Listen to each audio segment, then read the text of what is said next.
Hello. Hello. Hello, everyone. We're going to begin our program for this evening. Continue to enjoy your snacks. Hopefully, you got over to the raffle table and our community program table and our strategy table just to find out some new things. Possibly when you Seahawks experience or Mariners experience or distillery experience. It is closing, so if you want to enter that, it's only $75. Make your way over there. If not, hold your seat, enjoy your food, and we will continue. I am Michael Witherspoon, the Community Engagement Manager here at Choose 180. We'd like to thank you for coming out with us to celebrate our 9th annual Evening of Choice. This program and its history is very important to us. It's a way for us to thank the folks in community who have helped us do this work, because without all of us, it's not possible. And we're actually going to kick off this Evening of Choice by honoring some honorees. We have our Community Partner Award and our Community Champion Award. I'll start with our Community Partner Award. It is the Vaughn Montenegro Community Partner Award. Vaughn was a very important part of Choose 180's history and coming to fruition. And he's known for his love for community, his ability to connect with young people, and really standing in the gap for young people when they need the help. So our first awardee is Ashley McGirt.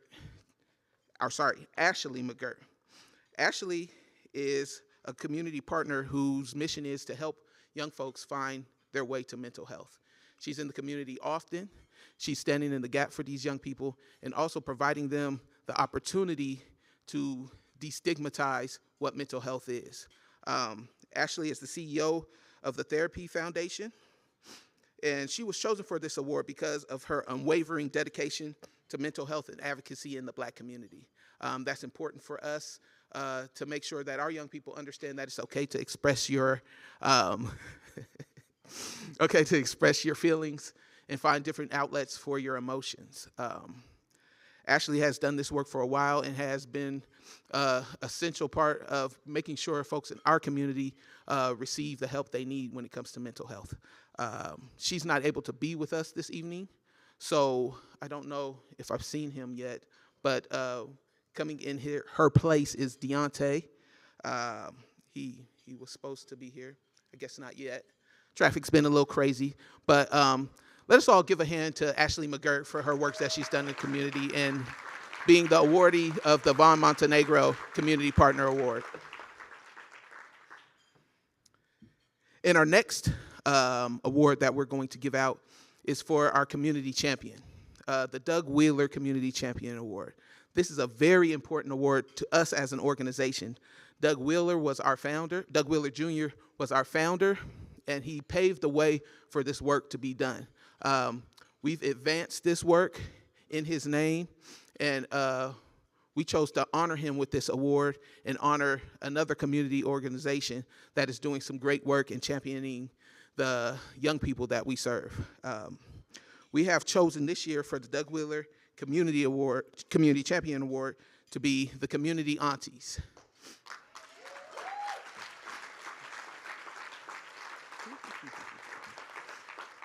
The Community Aunties is a Pierce County-based organization of women who come together to provide young women with access and opportunity to different life planning skills and success in life. Some of their events that they've had is the Miss Juneteenth pageant. I think many of us have heard of that. And then also, they instill in our young ladies confidence in themselves, the skills they need to be confident when they go into workplaces, when they go into boardrooms, when they get to college and people don't exactly look like them if they're at a PWI. I know this experience firsthand being a basketball coach of young ladies. It's important to build up their self-esteem and their confidence when they're out in the world. And I think they have done an amazing job over in Pierce County providing numerous scholarship opportunities, even teaching our young ladies how to do their hair and make sure that stays together. For those of you who don't know, that's very important for our young Black ladies out there. So it's a major thing for somebody to come along, especially if you don't know how to do your own hair, and help you do your own hair. But they're in community, they're together, and I love that they do it as a group. So it's not just one person who's out here organizing this and that, but it's a group of women who come and support, some of them have very good jobs, so they're seeing mentorship of the things that they could possibly be in community. So please put your hands together for the community aunties as they come.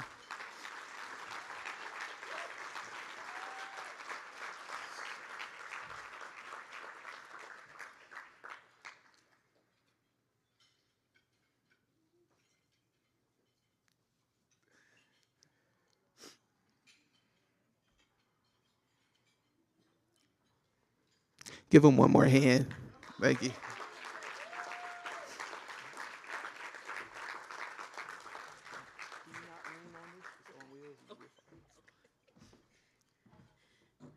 It took us a minute. We aunties, y'all. So I wanted to say thank you. I have two of my aunties that are here with me. Danielle Martin, who is a award-winning makeup artist. Check her out. And Dr. Milagros Thompson, who's an educator at Tacoma Public Schools. There are a group of women that you do not see that are behind community aunties that basically a vision that started in the prayer room. Anybody know anything about a prayer room? I was in the closet and I asked the Lord, can I have a little something to do to give back? The opportunity fell in my lap to support a young woman who was participating in pageantry.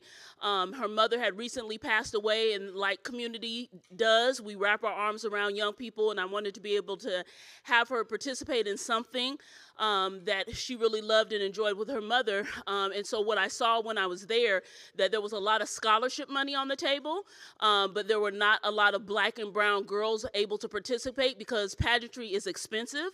And so that's how we really got started, is supporting young girls of color in participating in pageant programs because of the scholarship money. Our first year, we worked with a young lady that was a plus-size young lady. They did not see her coming. She went in there and wowed the judges and started in a local competition, always coming in first place or first runner-up, second runner-up, but ended up going to Washington State, the state team pageant, coming in second runner-up. That whole experience for her transformed her life. Though she didn't win a state title, the experience was something that she still talks about. She's actually a mentor to young ladies to this day, but she was able to amass over about $8,000 in scholarship money, coming in first runner-up, second runner-up. And so while we like to participate in local pageant programs, we created our own for our own girls. So that's why we started Miss Juneteenth about 3 years ago. To date, we've given away about $30,000 in scholarship funds to girls from our community. And this is money raised in community.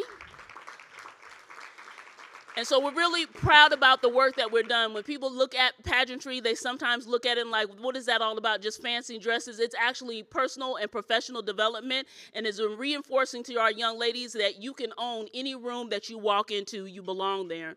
And so when I read the founders, the Champion Award and all the great work that he had done in community, I was very honored, and we're very honored as a group to receive this award, and we don't take it lightly. And we give glory to God just for using us, and just ask that you continue to pray for us, and we expand. We're taking our Miss Juneteenth 2025 to Galveston, Texas. She'll be competing in nationals next week.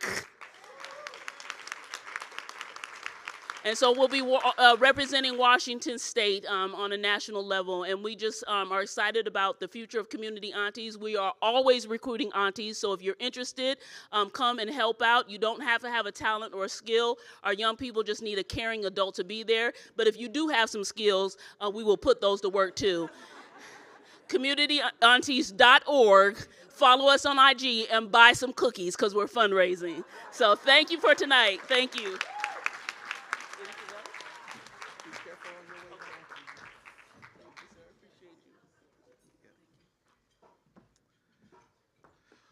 Well, I have to follow that. So I'll move on to talk about what our program is about tonight. Our program is about shifting the narrative. Too often, our young folks are seen in ways that are negative for themselves and they have negative stigmas placed upon them when they're in community, when they're released from incarceration, when they get in trouble at school. Many different ways in which people stigmatize our young folks. And so tonight, we're focused on how do we shift that narrative. Part of that is changing the words we use, changing the ways we view people, and also changing how the systems deal with young folks. And you don't have to take my word for it. We have some young folks up here on the screens to your left that will share their experience with Choose 180 and being in the world.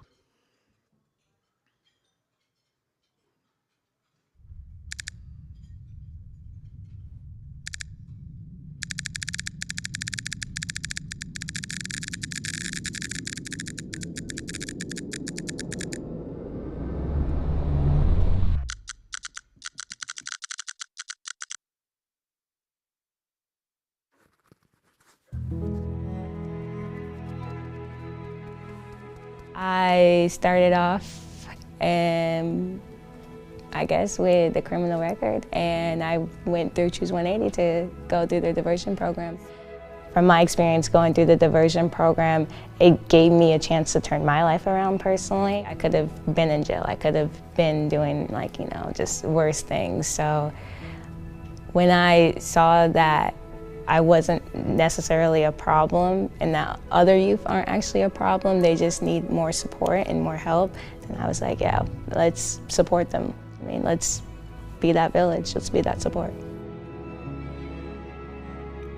Many are parenting themselves, right?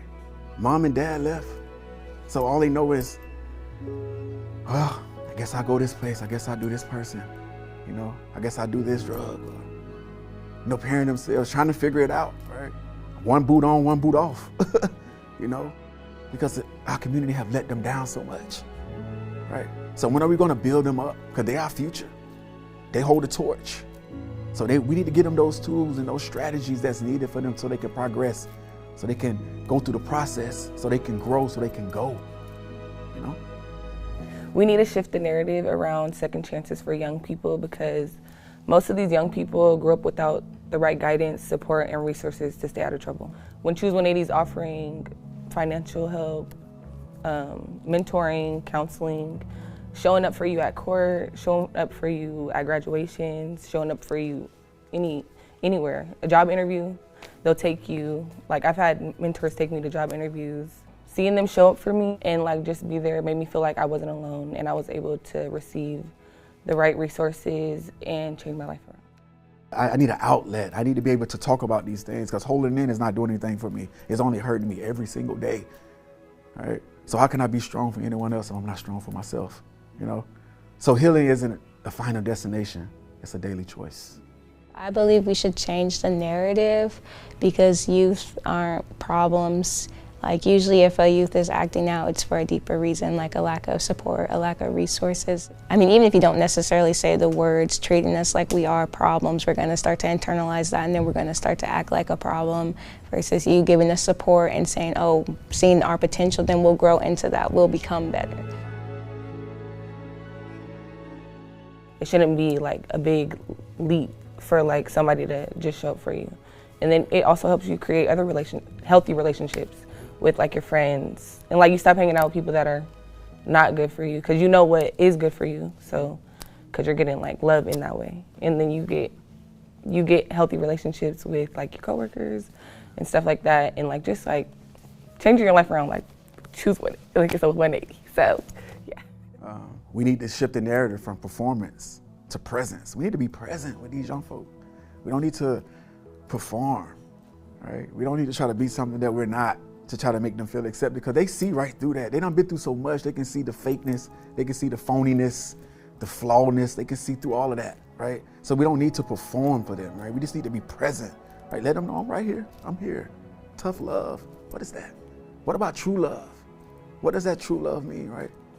Presence is one of them, right? Allow them to be who they are without condemning them, right?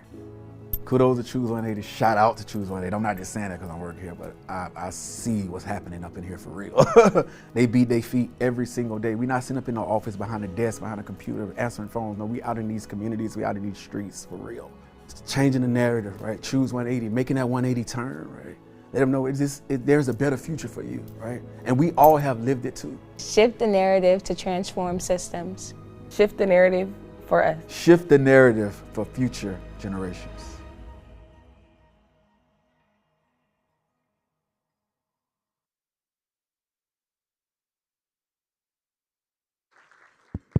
Is this on? Okay. Well, hello, y'all. Well, first, can we just give a huge shout out to Kayla, Morning, and Darius for that just phenomenal testimony, just beautiful. Darius and Morning, I believe y'all are here, so thank you so much. Well, hey, y'all, my name is Nika. I have the incredible privilege of leading this organization in the capacity of Chief Executive Officer. And so I'm excited to announce our keynote speaker, and then I'll be back up. So. Shannon Ross, some of y'all might know him, some of y'all might not, but you're gonna hear an incredible testimony from him in just a moment. But he's the CEO and founder of The Community, and that's in Milwaukee, Wisconsin, and I am from Wisconsin. We didn't know this. This was not planned, but go Packers.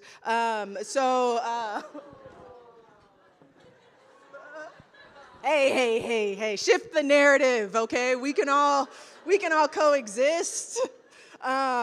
Okay, see, I told you, insert funny joke. I told you that, Shannon. Okay, but back to Shannon. So in 2014, while he was serving a 17-year prison sentence, he founded The Community. And so The Community addresses the effects of the criminal legal system with two arms, pre-entry and correcting the narrative. And so tonight we're going to hear from Shannon on his story and the not just the need to shift the narrative, but when we do, what happens. And so with that being said, I was supposed to have 5 minutes to talk all about Shannon, but he's going to tell you all about himself. So Shannon, please come up to the stage. Can y'all please give him a warm clap it up. Yeah, I think we're good.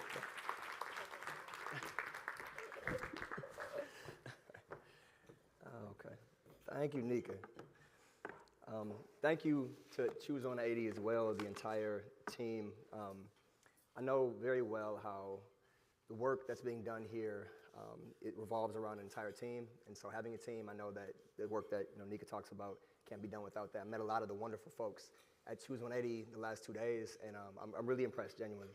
I also want to give a huge shout out to the board of directors. I also know from having a board and from being a non-traditional founder who's oftentimes very stubborn and is a board chair of my own of another organization, that work is really important, right? And so I want to shout out all the work that's being done in that regard.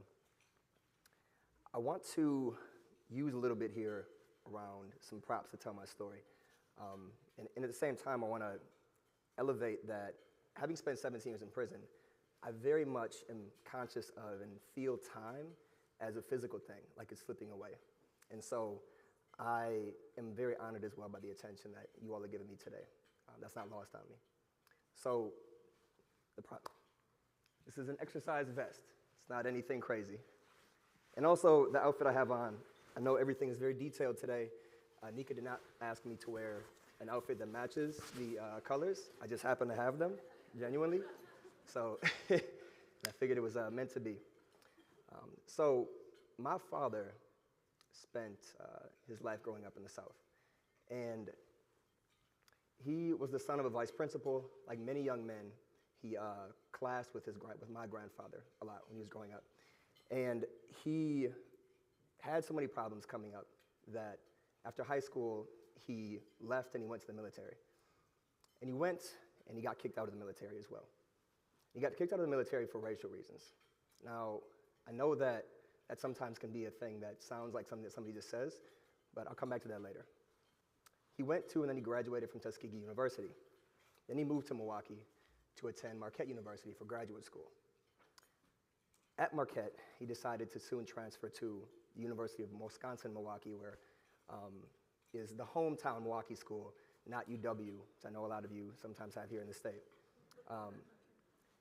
It was at that time when he transferred that the relationship with my grandfather and my father officially fell apart.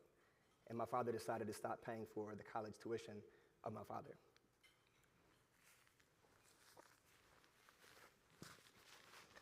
Desperate to keep pursuing his degree, my father made a desperate choice. He robbed several stores with a gun that was unloaded. In the event of doing that, he was hoping to just get the tuition to pay for school. He was caught and he was sentenced to 5 years in prison. A week after he was sentenced, my father learned that he'd won his appeal against the military. They found, in fact, that indeed he had been removed for racial reasons.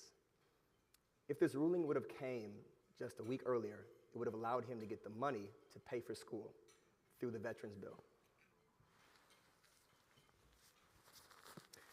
Because of my dad's lack of a criminal record, because of his college history, because of references that he had, because of the reason and motivation for his crime, he was incredibly unlikely to be sentenced to prison.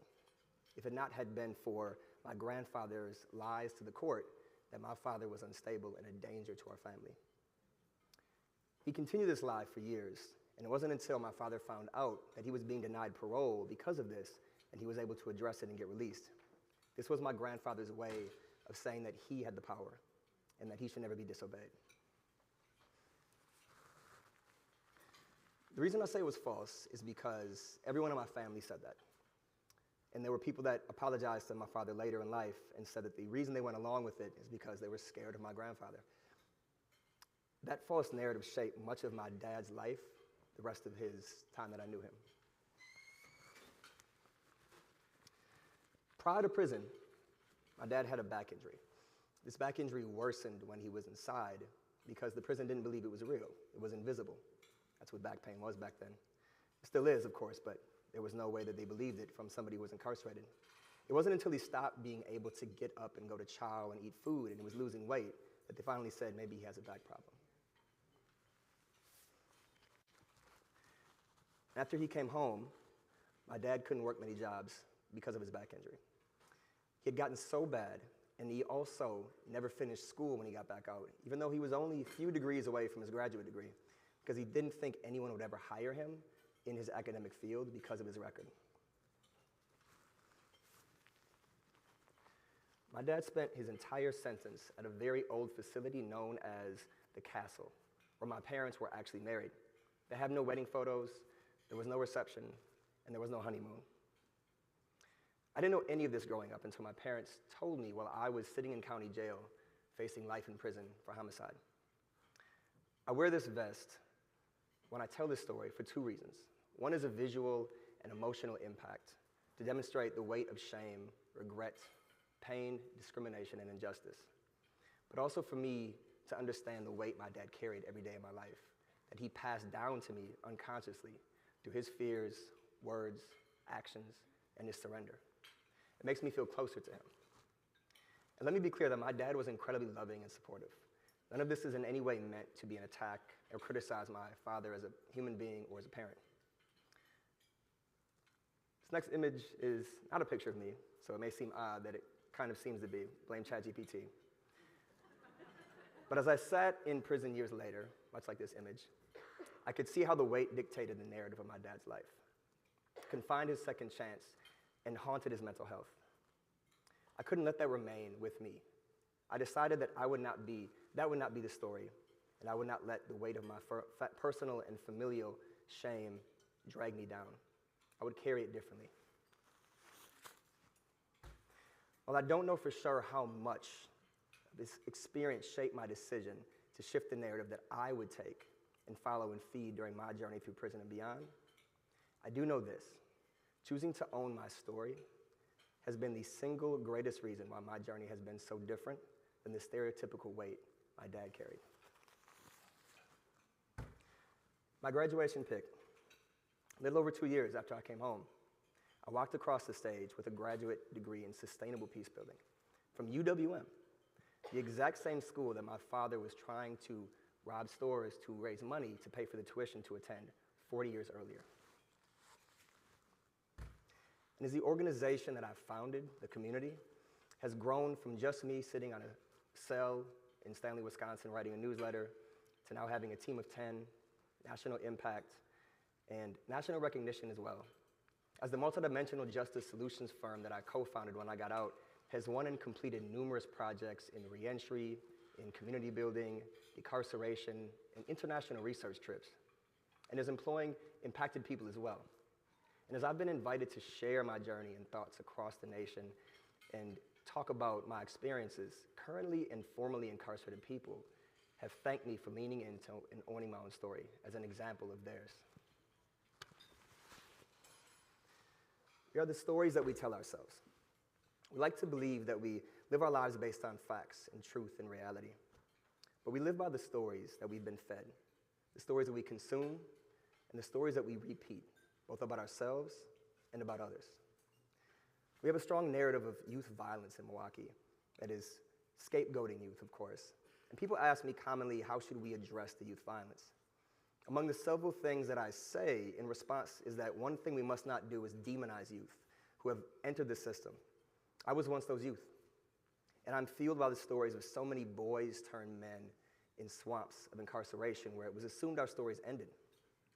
We need to be aware of how the narratives we use about youth who caused harm and lost their way can deprive them in society of a second chance, of a comeback. And life rarely resolves neatly into one more chance.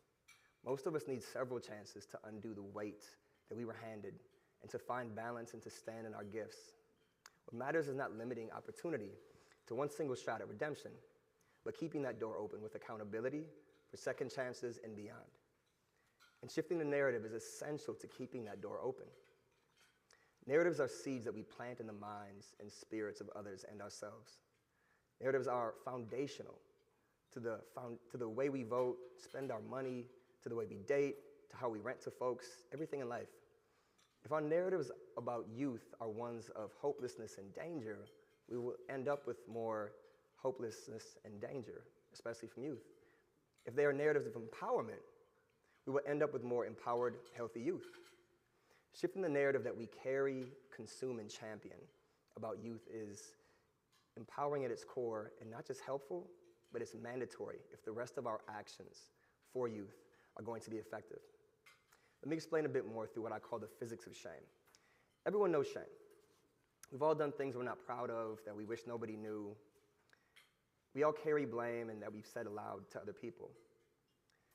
But shame is a weight, and it's just like having an imaginary 40 pounds on you. But the shame of youth who have been through the system is public. It's different. It's not like the shame of regular folks that can hide and keep their stories solo. If you have been through the system, your shame is public, and it's encouraged to be public, and it's actually championed to be public. And so it gets used as a reason to deny, to avoid, and to disregard youth or anyone that's been through the system. It becomes a triple weight on your shoulders. Imagine having 40 extra pounds that you had to carry around your shoulders every day. Imagine how much more laborious life would be in that scenario. You would get tired quicker. You'd be slower to get to resources and opportunities. And you would give up on things much more faster than anyone else. In physics, this relates to inertia. The more mass you carry, the more resistance there is to changes in motion, like progress and growth. And this is the same effect that negative narratives have on the emotional and mental aspect of our lives. Disempowering, shameful, fear-based, hopeless narratives become the mental and emotional equivalent of carrying 40 extra pounds. And the result of this weight passed down to youth creates, fuels, and exacerbates mental health. Issues that show up as violence, hopelessness, and indifference are always the result from that mental health. So when we teach youth how to carry their story, how to understand shame and transform its existence within them, we're giving them the most important tool they'd ever have. Because if someone can't carry their story in the quiet, dark places of their lives, they'll never be able to carry them in the light. In relationships, in raising children, in resumes, in interviews, anything at all. My dad's story was written for him. I am determined to let that weight stop with me and show my son that his story and the way he carries it is his life jacket in the sea of temptations, disregard, confusion, and ego that he will encounter. I want him to know that he is powerful and that his power lies in knowing his story and refusing to let anyone else write it for him. To know that there are forces, systems, interests, entire industries that don't just want to shape his story. They want him to carry their version of it, to carry their disregard, carry their disdain, carry their doubt. But if he knows how to carry his own story with clarity, with pride, and with truth, the world is his canvas, and life is his pen to dictate and design his destiny. If there's anything that you take away from our story and thoughts today, it's that shifting the narrative is key to empowering youth. Second chances and beyond is the door that youth walk through, and mental health is the capacity to take the steps through that door. How are we each impeding or fostering empowerment among the youth we serve? But most importantly, within ourselves, it has to start with how we carry our own stories before we can ever help someone else carry their story. If you can't carry your story in the quiet, dark places of your life, you'll never be able to help others carry theirs in the light. Thank you.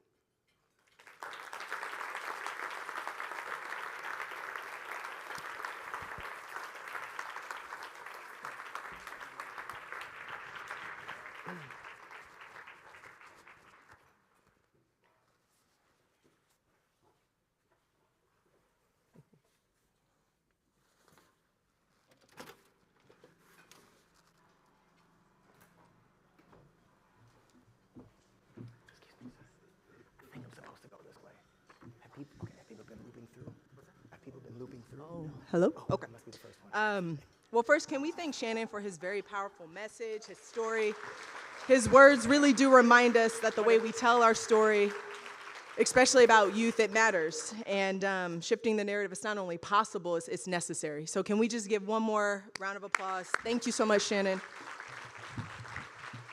And I know I said this earlier, but can we also give, sorry, a couple more claps here. Can we also give Darius and Morning and Kayla another round of applause for that video? Just hearing directly from those that are living this work, it truly is unmatched. And so, okay, so Shannon gave us the why. And Darius, Morning, and Kayla, they gave us the who. And so I want to spend a little bit talking about how we shift that narrative. As many of y'all know, the dominant story about youth and young people in our city, our region, our state has been one of fear over the last year. Each headline about youth-involved crimes adds another layer of fear. And the response has often been predictable. It's been more police, more penalties, more laws, and at the very same time, it's been less funding and less pathways to organizations like Choose 180 or the community passageways or the Pro Se's of the world. But let me ask you this. How can a 15-year-old who's carrying the weight of poverty, violence, and instability be the problem? Young people aren't the root of what's wrong, y'all. They are showing us the cracks in the systems that are all around them. What looks like crime is often pain. What comes across as defiance is often survival. And they're not broken. They're doing their very best to navigate systems that simply fail them. But when we choose to meet them with consistency, with mentorship, and community instead of punishment, we will begin and see something different. Kayla showed us that tonight. A mentor who didn't just check in once, but kept showing up, driving her to her interviews, helping her to see that something different was possible. And slowly, she actually began to believe that narrative. We also heard it from Morning. Shout out to Morning, who's in the crowd, with her awesome bonbon hairs, too. So yes, Morning. And Kayla, if you're here, shout out to you as well. Phenomenal. But we heard that from Morning, and she reminded us that if young person are treated like a problem, well, they're gonna begin to believe they are one. But if we reflect back on their potential, if we meet them with the support, they will begin to grow into just that. That's what shifting the narrative looks like. It changes not only how we see youth, but most importantly, and above all, how they see themselves. At Choose 180, that's exactly what we're doing. So some of y'all might have checked out our 5-year plan table. Shout out to the 5-year plan table people who did that. I do a lot of shout outs, y'all, so bear with me. So some of y'all might have checked out our 5-year plan and what the progress that we've made. And so I want to share a little bit about what we've been up to in 2025. Year one, our focus has been laying the foundation. Shannon came up here with an exercise vest, so to piggyback off of that, our foundation is our core. You gotta set your core tight in order to do anything, and if you have a weak core, well, the body will follow. So year one, our priority was setting the foundation, so that's a lot of internal work. Last year, for many of y'all who were at the last EOC or follow us on social media, shout out to make sure you follow us on social media. But we announced that we'd be expanding into Pierce County. Well, we expanded into Pierce County this year, y'all. Yes. We're slated to be in 11 schools, so that's 5 middle schools and 6 high schools. We're going to be in 2 juvenile facilities, and we've built partnerships with 30 different entities, ranging from schools, community-based organizations, community centers, and hospitals. So we're in there, y'all, so we did that. Another thing that we've been up to is we have realigned our staffing structure. In a world where the red man in the White House is making things real scary, we're running towards all of those things. And so we've realigned our staffing structure, and I'm so excited to share that we've added 7 new roles to support our short and long-term growth at a time where some might call that crazy. And it might be, but we're shifting that. We launched a sustainable funding roadmap, and we hired additional development leaders so we don't have to worry about city and government funding and what's gonna do. We're gonna make our own pathway and create our own revenue. Yeah, super shout out. We also piloted a social enterprise model through our teaching and advancement team, who has completed 3 research projects just in 2025 alone, and has held over 35 community listening sessions about gun and gang violence, and starting to drum up solutions on how we can be more upstream. So we're doing some phenomenal work in that arena. And last but certainly not least, what we've been up to in 2025 is strengthening our culture. And we've done that with supporting our team with new performance frameworks, a leadership development pathway, and we held our first ever culture staff retreat so we can start to embed the very values that we're trying to live into our daily practices. So that's what we've been up to in 2025. But y'all, that's only the beginning. In 2026, our focus is shifting to our programs, and we're gonna be deepening and strengthening what that looks like. We're gonna be streamlining our referrals so young people are connected to support faster. We're gonna launch our revamped aftercare and counseling programs to center stability and long-term success. We're gonna launch reentry support for youth exiting juvenile facilities, a huge gap in King and Pierce County. We're gonna be expanding our upstream strategies to address gun and gang violence and the root causes.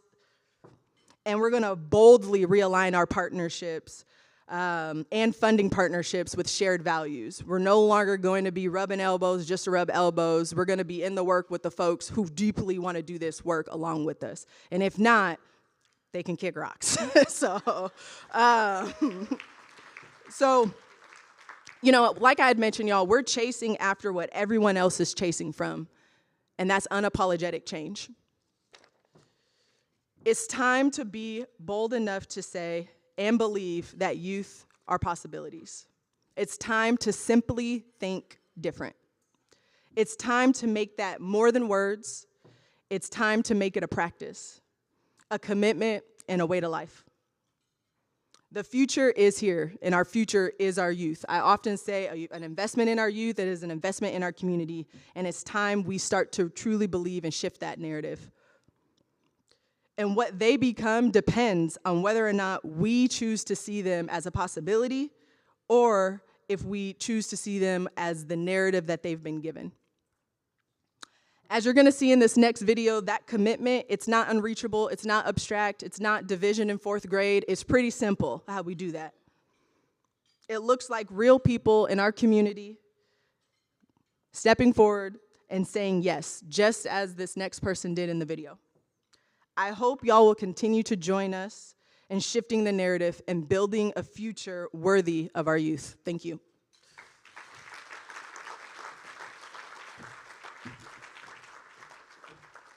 So I learned about Choose 180 in my capacity as a volunteer for Moms Demand Action. Moms Demand Action is a gun violence prevention organization, and Choose 180 shares that value of wanting to end gun violence. At Moms Demand Action, we support organizations that are working to disrupt patterns of violence in the community, and Choose 180 does that in so many ways, and I got excited about the work that Choose 180 was doing, and I got more engaged. Yeah, I really am excited about Choose 180 because I love how they see kids and young people in our community as opportunities to be cultivated rather than problems to be solved. Our community is as strong as our kids, right? Our kids are going to be our future community members. The depth and breadth of programming, there are so many ways in which Choose 180 engages in the community and supports youth.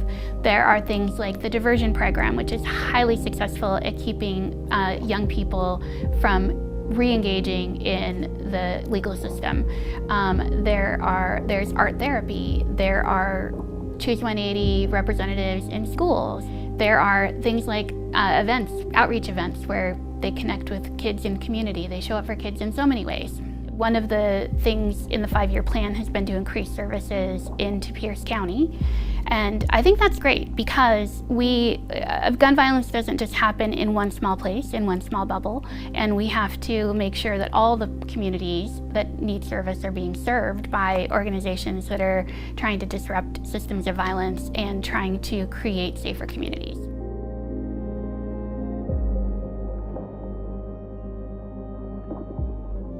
Can we give it up for Tara, who's in the room tonight, one of our amazing community of supporters. Thank you, Tara. It is people like you that really make what we do a possibility. My name is Braylon, and I have the honor of being on the team here at Choose 180. And tonight, our goal that you have heard, I'm sure, is we wanted to shift the narrative. We wanted to change your perspective on how we see young people. We wanted to change your perspective on young people being the problem, but actually being the solution.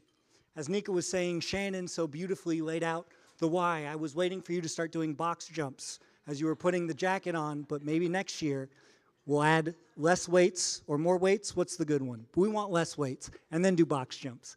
But Shannon gave us the why. Nika so beautifully laid out the how, and I want to speak to the who. And to take a second to sound like Dr. Seuss, let me give my punchline at the end, or at the beginning here. The who is you. You are the who. Don't I sound like Dr. Seuss? We want to shift one more perspective, one more narrative, and the perspective that I want to help you shift and why I'm on the stage right now is to shift the perspective of what it means to be a supporter of Choose 180. What does it mean to be a donor, a giver, someone who is actually involved with our work that we do?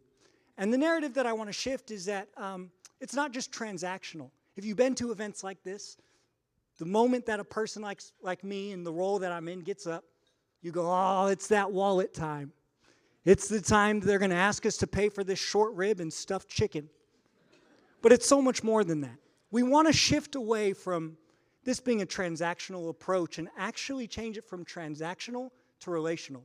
We want to invite you in on the 5-year journey that we're going on. We want you to be in the loop of where we're going, where we're headed, who we're impacting, the work we're doing, how we're getting into Pierce County and Yakima County and Spokane County and the counties beyond, how we are working to actually do the work and make the impact that is so important to us. So tonight I do want to invite you to be the who that helps us get there, to be the who that helps us make the difference. As you know, impact has a cost. It is not cheap for impact. I had a friend the other day who just took his kid to Disneyland, and he came back and he told me, he said, Disneyland, it's the happiest place on earth. My kids loved it. It's amazing. We got on the airplane, and they said, Daddy, that was the best trip ever. And I went home that night. I have 3 boys, and I said, I want them to have that impact. I want them to say, this is the best trip ever. So I opened up my laptop. I went to Google, and I made a mistake. I Googled, how much does it cost to take a family of 5 from Seattle to Disneyland? And immediately, I saw the number pop up. And I shut my laptop, I threw it, I vomited, and I said, my kids better like Disney Plus because that's all they're going to get. I work at a nonprofit. but I was overwhelmed by the impact of the happiest place on earth. Tonight, I don't want you to feel overwhelmed. Tonight, I don't want you to feel overwhelmed by the federal chaos. I don't want you to feel overwhelmed by restricted dollars are changing and unrestricted dollars are harder to get than ever before. I don't want you to feel overwhelmed by who's in the White House or who is not. Tonight, I want you to know you have a part to play. There's going to be some numbers that come up on the screen here in just a second. We don't want to overwhelm you in the ask we're making. We want you to know that you are the who to help us make simple, everyday impacts, just like the ones you've heard on the story today. As you can see on the screen, there's a QR code. Also, if you don't mind, and if you're willing, able, and want to be a part of what we're doing, you can simply text CHOOSE to 53555. Those numbers you see, again, are not, hopefully they're not overwhelming numbers, but they are real numbers that lead to a real impact that our real participants face and feel on an everyday basis. Tonight, you have a chance to be the who of who helps us make the impact that we're trying to make every single day, every single week, and every single year. Thank you again for being here tonight. As you give, I want to invite Nika back up on the stage. Can we give it up for our amazing CEO, Nika Payne?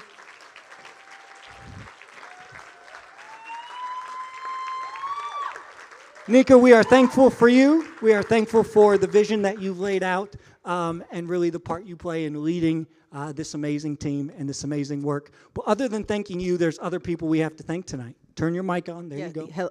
Yes, it's on. Well, first, you said you weren't going to do that, and so I'm sorry. I got a bone to pick with you, but it's going to be later. I'm sorry. Because we're in our nice clothes and shoes, and we got to, yeah. Guys, I did double-breasted tonight. Give it up for me. Yeah. Like, do that.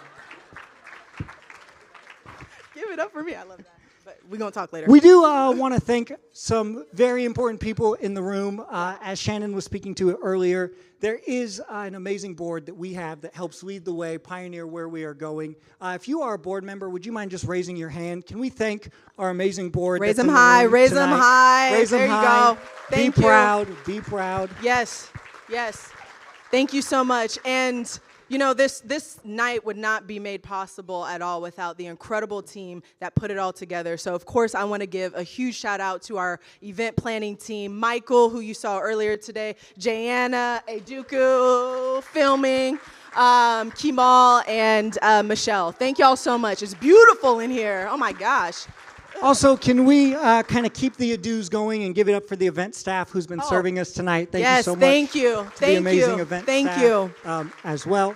And then we also want to thank our sponsors. Are you ready to thank our sponsors? Yeah, I didn't have them memorized, but I got it now. Yes. I'm up. Okay, so first we want to thank Odessa Brown Children's Clinic. So, yeah, shout out. Phenomenal. We would like to thank the Alliance for Gun Responsibility Foundation. So thank y'all. Yes, don't let those hands get tired. We want to thank the Seattle Foundation as well for being an incredible sponsor. The Urban League of Metropolitan Seattle, so thank y'all.